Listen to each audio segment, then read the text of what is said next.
Hello बच्चों, welcome to the physics class and this is our lecture number 12. We are covering electrostatics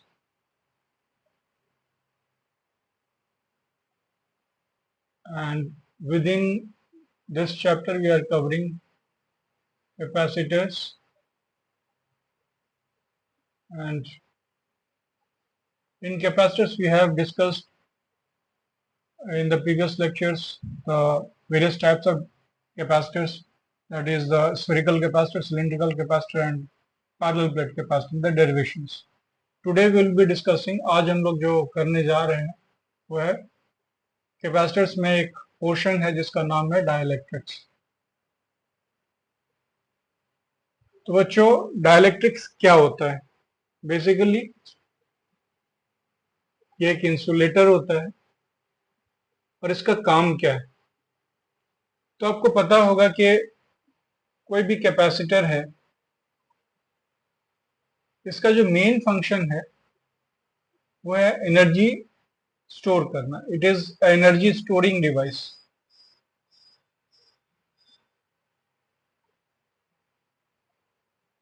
how does it store energy?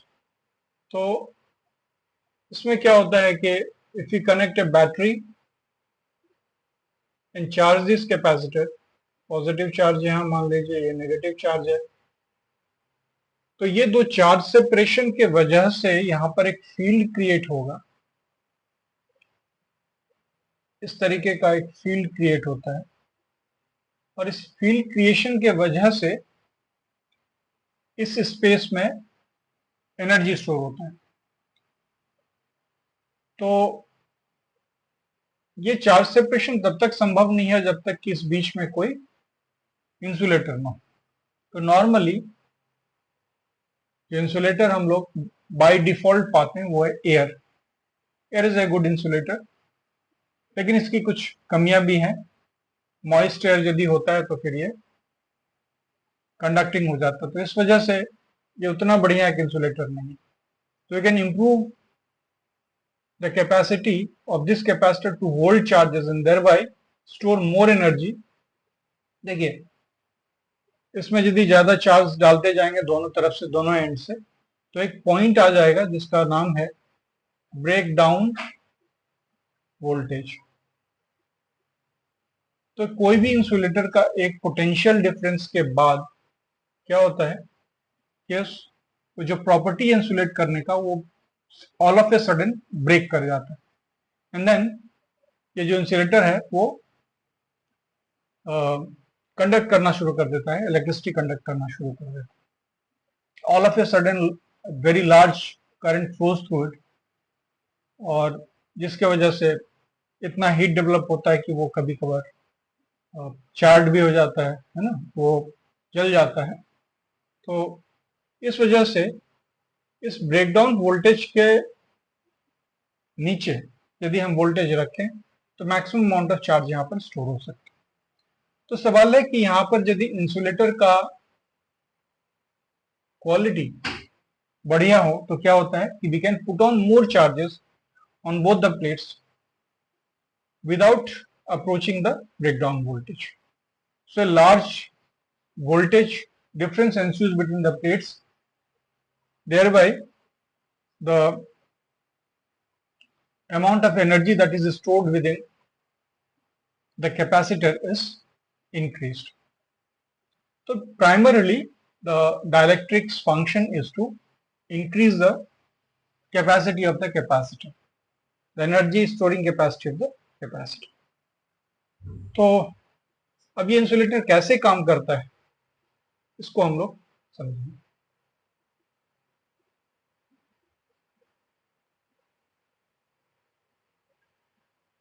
whenever we insert an insulator, let's say ये एक insulator है, हम इसको insert करते हैं। अब ये जो डाइलेक्ट्रिक है दो तरीके का होता है, एक है पोलर बोलते हैं और एक नॉन पोलर बोलते हैं।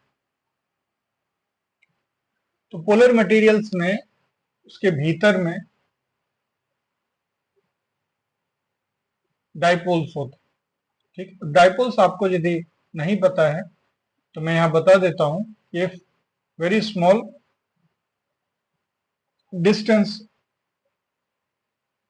बिटवीन टू चार्जेस है ना, यदि इक्वल और ऑपोजिट चार्ज सेपरेट कर दिया जाए, जहां पर की जो डिस्टेंस है between the separated charges is very small, supposing this d is very small as compared to r. R is the point at which we are interested to find the effect of this combination of charges over here. तो ये r यदि r is much much greater as compared to, यदि ये hold करता है तो हम इस अरेंजमेंट ऑफ चार्जेस को बोलते हैं डाइपोल। तो होता क्या है कि हम एक मॉडल, बहुत ही सिंपलिस्टिक मॉडल यहां पर ले सकते हैं कि जो एटम्स होते हैं इंसुलेटर के, यदि हम एक एक्सटर्नल इलेक्ट्रिक फील्ड में इस एटम को रख देते तो होता क्या है, इसका जो न्यूक्लियस है वो तो डिस्टर्ब नहीं होता है ज्यादा, लेकिन जो इलेक्ट्रॉनिक क्लाउड्स होते हैं है ना, तो जो इलेक्ट्रॉनिक क्लाउड्स है वो इधर ज्यादा सर्च कर जाएगा, that is it will the electron will spend more time in this particular region as compare to the other side, है ना। तो इस वजह से जो न्यूक्लियस है, जो पॉजिटिव चार्ज है, उसके अराउंड में यूनिफॉर्म डिस्ट्रीब्यूशन ऑफ इलेक्ट्रॉन नहीं होता है, और thereby less electron will be on this side, more electron will be on this side. और ये प्रॉक्सिमिटी, ये साइड जो है वो this is close to the nucleus, as because of this एक पॉजिटिव चार्ज यहाँ पर इधर डेवलप हो जाता है और इधर एक नेगेटिव चार्ज डेवलप। तो हम ये मॉडल को कंसिडर कर सकते हैं while discussing the effect of dielectric, ठीक है। तो इस तरीके का छोटे छोटे डाइपोल्स जो है वो क्रिएट हो जाता है, और इसके वजह से यहाँ पर पॉजिटिव, मान लीजिए इधर पॉजिटिव प्लेट है और इस तरफ नेगेटिव प्लेट है, तो यहाँ पर नेगेटिव और इधर पॉजिटिव, इस तरीके का डाइलेक्ट्रिक जो है वो अलाइन हो जाएगा।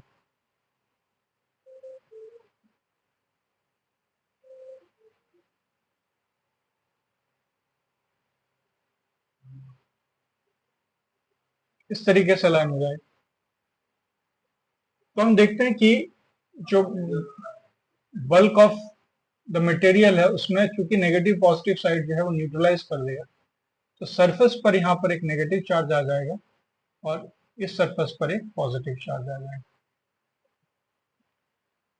तो हम इसको यदि फ्री चार्ज को हम क्यू नॉट मान लेते हैं और इसको हम क्यू डैश मान लेते हैं, है ना। जो induce charge on the surface of dielectric, इसको यदि हम क्यू डैश मान लेते हैं, तो इस तरीके का चार्ज डिस्ट्रीब्यूशन यहाँ पे हो जाता है। What does happen because of the appearance of the negative and the positive charge on the surface of the dielectric, यहाँ पर दो तरीके का फील्ड सेटअप हो जाता है। एक होता है जो फ्री चार्जेस के चलते सेटअप होता है, ठीक है, इसको हम थोड़ा स्पेस देके दिखाएंगे यहाँ पे, और इसके बीच में हम इसको इस तरीके से, हालांकि दोनों ही का रिजल्टेंट एग्जिस्ट करता है, इस तरीके का सेपरेट फील्ड्स एग्जिस्ट नहीं करता है। तो हम यहाँ आप लोगों को समझाने के लिए सिर्फ ये कर रहे हैं कि मान लीजिए ये E नॉट है because of Q naught and this is E dash due to the Q dash amount of charge. तो उल्टे डायरेक्शन में एक फील्ड सेटअप हो जाता है, और इस उल्टे डायरेक्शन में फील्ड सेटअप होने की वजह से जो रिजल्टेंट मिलता है हमको, the E that we get it is equal to E naught minus E dash, ठीक है। तो ओवरऑल क्या होता है, there is a weakening of the field if a dielectric is inserted within the space of the capacitor। तो ये कितना होता है?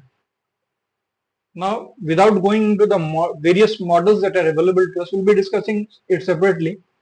तो हम यहाँ पर सिर्फ एक assumption लेते हैं कि यदि इस तरीके का जो इंडक्शन होता है एटम्स के ऊपर में, जो डाइलेक्ट्रिक्स के लिए जो चार्ज इंड्यूस होता है on individual atoms,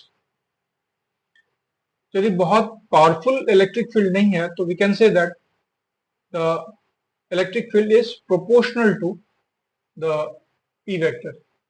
E vector होता है डाइपोल मोमेंट वेक्टर, ठीक है। तो हम यदि रफली इसको हम मान के चलते हैं यहाँ पर, तो you can safely say, and we'll be proving this in a separate lecture, that E will be equal to, अब एक कांस्टेंट यहाँ पर इंट्रोड्यूस करते हैं जिसको बोलते हैं हम लोग dielectric constant.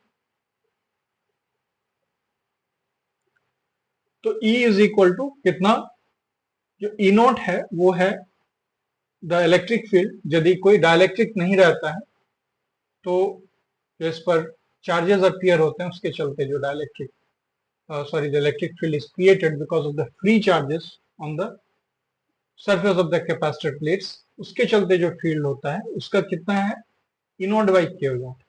So this is reduced, E naught is reduced by a factor of 1 by K if introduce or insert a dielectric in between the capacitor plates। तो हम ये assume करके चलते हैं, we'll derive this thing, कहाँ से आता है ये, कुछ assumptions लेके हम लोग इसको derive करेंगे। तो once we have this, तो हम क्या कर सकते हैं, यहाँ पर Q डैश, कितना Q डैश इंड्यूस होता है on the surface of dielectric. अब ये जाहिर सी बात है कि Q नोट के बराबर Q डैश नहीं होगा। रीजन है कि ये एक मेटल नहीं है, कि जो चार्जेस है वो फ्री है और they are free to appear on this surface. यहाँ पर यदि एक मेटल रख दिया जाता तो यहाँ इसके ठीक बराबर नेगेटिव चार्ज और यहाँ पर पॉजिटिव चार्ज आ जाता। तो जो रीजन है, जो ओवरलैप होता है रीजन, यानी ये रीजन, इसमें कोई भी इलेक्ट्रिक फील्ड नहीं होगा, E इज इक्वल टू 0। क्योंकि जितना इलेक्ट्रिक फील्ड फ्री चार्जेस के चलते उतना जो इंड्यूस चार्जेस है उसके चलते भी उतनी स्ट्रेंथ का इलेक्ट्रिक फील्ड ऊपर की तरफ होगा, and they both will make it to 0, ठीक है। तो ये मेटल के केस में where you have the free electrons that is free to go in any amount which is governed by the external conditions. यहाँ एक्सटर्नल कंडीशंस क्या है, electric field external है उसके चलते, तो यहाँ पर नो फील्ड होता है। लेकिन यहाँ पर क्या है कि ये दोनों बराबर नहीं है magnitude wise, it's because of this that E dash is less than E naught. If we want to find out what is Q dash, कितना अमाउंट है Q डैश, तो हम यहाँ से उसको निकाल सकते हैं। उसके लिए क्या करते हैं कि हम जानते हैं कि एक शीट ऑफ चार्ज के चलते, now supposing this is a sheet of charge, we have studied this in our previous lectures, a sheet of charge जो है उसके ठीक सामने में जो इलेक्ट्रिक फील्ड होता है, this is equal to sigma by 2 epsilon naught, ठीक है, सिंगल शीट ऑफ चार्ज के चलता है। सिग्मा क्या है, चार्ज डेंसिटी, ये एक एरिया पे डिस्ट्रीब्यूटेड है, इसीलिए इसको यदि A मान लेते हैं तो Q divided by 2A epsilon not. ये है मेरा फ्रॉम द प्रीवियस चैप्टर। तो यहाँ पर भी एक शीट ऑफ चार्ज हम इसको ज्यूम कर सकते हैं, और इसके चलते जो फील्ड है this is equal to Q divided by 2A epsilon naught due to one sheet of charge. अब चूंकि यहाँ पर नेगेटिव चार्ज भी है, तो ऊपर वाला जो पॉजिटिव चार्ज है उसके चलते फील्ड किधर होगा, away from the positive charge, और नेगेटिव चार्ज के चलते टुवर्ड्स द नेगेटिव, कन्वर्ज करता है ना field towards the negative charge. तो ये दोनों field he sigma by 2 epsilon not, sigma by 2 epsilon not एक ही डायरेक्शन में है, इसीलिए ऐड करने पे क्या हो जाएगा, sigma by epsilon naught which is Q divided by A epsilon. So the net field due to the separated charges equal and opposite separated charges on the plates जो है उसके चलते क्या हो जाएगा, Q divided by A epsilon not. Okay, तो अब इस फॉर्मूले को यहां पर हम पुट करते हैं। E जो है इसमें E के बदले हम लोग क्या लिखेंगे, E नॉट बाय K लिखेंगे, is equal to E naught minus E dash, ठीक है। अब E नॉट जैसे कि जानते हैं Q divided by epsilon naught A into K आ जाएगा, यहाँ पर सिंपली एप्सिलॉन नॉट A आ जाएगा। अब ये जो फील्ड है this is due to the induced charge on the surface of the dielectric. अब इसमें यदि Q डैश चार्ज है तो यहाँ पर क्या आ जाएगा, Q डैश आ जाएगा divided by epsilon naught. Once we have this we can find out Q dash. Q dash कितना हो जाएगा, इसको उधर ले जाएंगे, इसको इधर ले आएंगे, Q divided by epsilon naught A और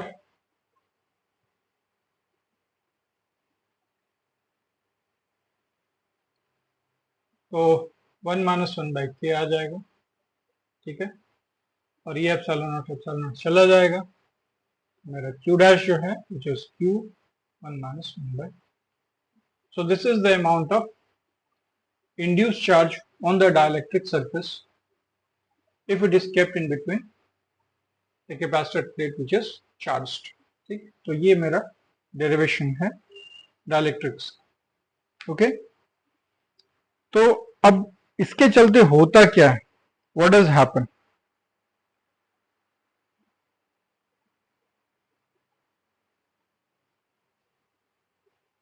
तो हम लोग देखेंगे कि यदि फील्ड वीकन हो जाता है तो फिर कैपेसिटेंस का क्या होता है, ये डेरिवेशन अभी हम लोग यहाँ पर करने जा रहे हैं। विल बी डूइंग दिस, ठीक।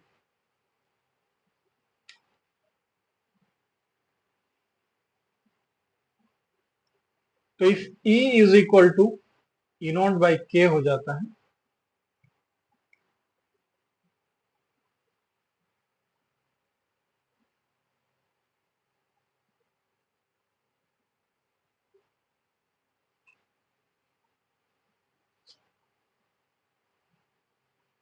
तो V क्या है मेरा, पोटेंशियल डिफरेंस आप लोग जानते हैं,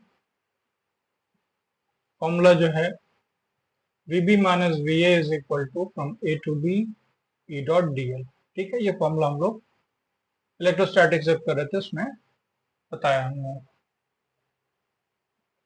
तो मान लीजिए ये B है और ये A है, ठीक। तो VB माइनस VA, ठीक।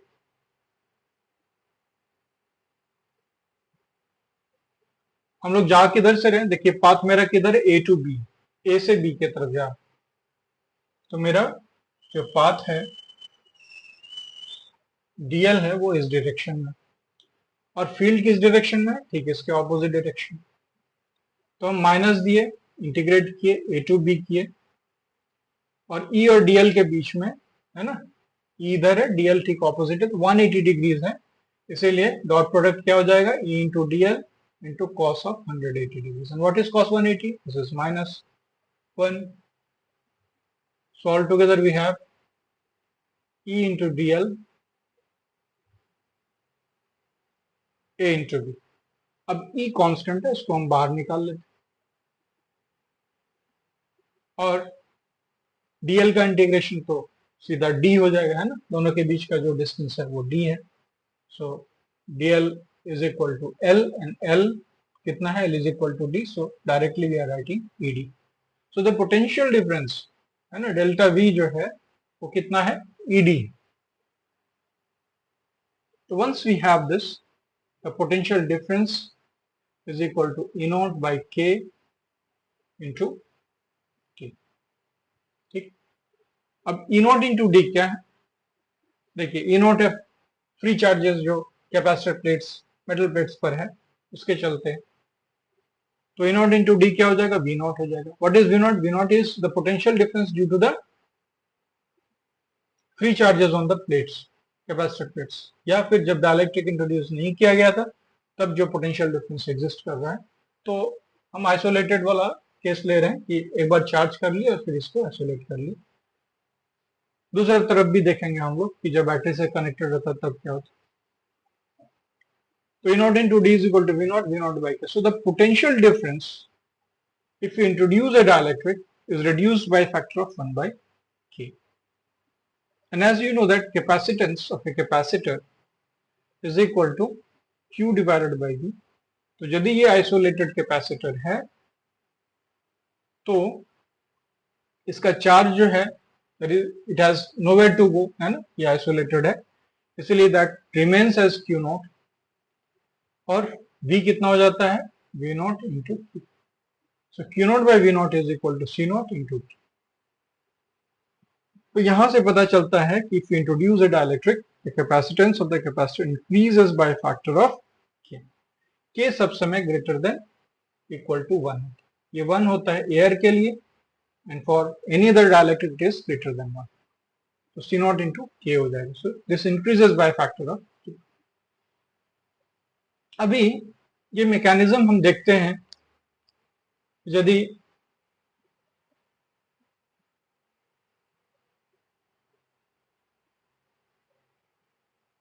हम कैपेसिटर प्लेट्स को बैटरी में ज्वाइन करते हुए, है ना,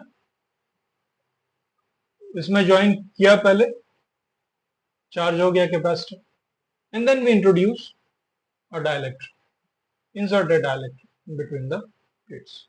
We have inserted a dielectric while keeping the connections closed, है ना. तो ये कनेक्शन मेरा क्लोज्ड है, तब हम डाइलेक्ट्रिक इसको इंट्रोड्यूस करते हैं. What is happen? As you no,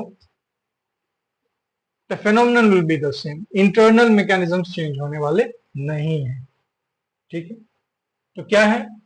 field will get weakened by factor of K. V will get weakened by factor of K. The potential is lowered by factor of 1 by K. अब battery एक ऐसा device है जो कि allow नहीं करता है कि पोटेंशियल ड्रॉप अकर करे जिसके अक्रॉस वो कनेक्ट है, because this function of this battery is to maintain the potential difference. ठीक है. इसका अपना जो पोटेंशियल डिफरेंस है उतना मेंटेन करे इसके across. If no other device is connected then. तो कैपेसिटर के अलावा और कोई डिवाइस है, इसीलिए जितना पोटेंशियल यहाँ रहेगा उतना पोटेंशियल यहाँ पर भी होगा.